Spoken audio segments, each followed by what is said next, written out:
നമസ്കാരം. കൊട്ടാരക്കര മീഡിയയിലേക്ക് സ്വാഗതം.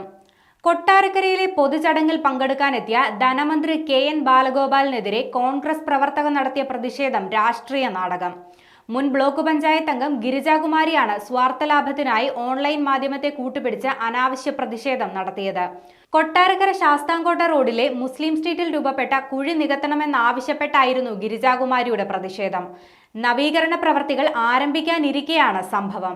റോഡിന്റെ നവീകരണം 2018 സ്വകാര്യ കമ്പനി ഏറ്റെടുക്കുകയും 21.6 കിലോമീറ്റർ റോഡിലെ 12.75 കിലോമീറ്റർ ഭാഗം BM&BC നിലവാരത്തിൽ പൂർത്തിയാക്കുകയും ചെയ്തിരുന്നു. 8.83 കിലോമീറ്റർ ഭാഗത്തെ പ്രവൃത്തി മാത്രമായിരുന്നു ബാക്കിയുണ്ടായിരുന്നത്. എന്നാൽ കരാറുകാരൻ അകാരണമായി പദ്ധതി ഉപേക്ഷിച്ചതിനാൽ ഇത് വൈകുകയായിരുന്നു. തുടർന്നുള്ള പ്രവൃത്തി പൂർത്തീകരിക്കുന്നതിനായി ഈ വർഷം ജൂലൈയിൽ 4.93 കോടിയുടെ റിവൈസ് എസ്റ്റിമേറ്റ് സമർപ്പിച്ചിരുന്നു. ഇതിനിടെ മഴ മൂലം റോഡിലുണ്ടായ കുഴികൾ അടയ്ക്കുന്നതിന് മന്ത്രി KN ബാലഗോപാൽ ഇടപെട്ട് 12 ലക്ഷം രൂപയും അനുവദിച്ചു.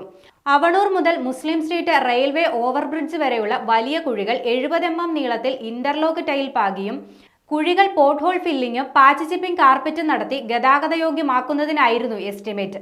ഇത് കരാറുകാരൻ ഏറ്റെടുത്ത് പ്രവൃത്തി ആരംഭിക്കാനിരിക്കെയാണ് അനാവശ്യ പ്രതിഷേധവുമായി ഗിരിജാകുമാരി രംഗത്തെത്തിയത്. ബ്ലോക്ക് പഞ്ചായത്ത് മെമ്പറായിരുന്ന ഇവർ കോൺഗ്രസുമായി തെറ്റി കേരള കോൺഗ്രസിലെത്തുകയും അവിടെയും സീറ്റ് ലഭിക്കാതെ വന്നപ്പോൾ BJPയിൽ അഭയം പ്രാപിക്കുകയുമായിരുന്നു. പിന്നീട് വീണ്ടും കോൺഗ്രസിലെത്തിയ ഗിരിജാകുമാരിയുടെ ലക്ഷ്യം വരുന്ന തദ്ദേശീയ തിരഞ്ഞെടുപ്പിലെ സീറ്റാണ്.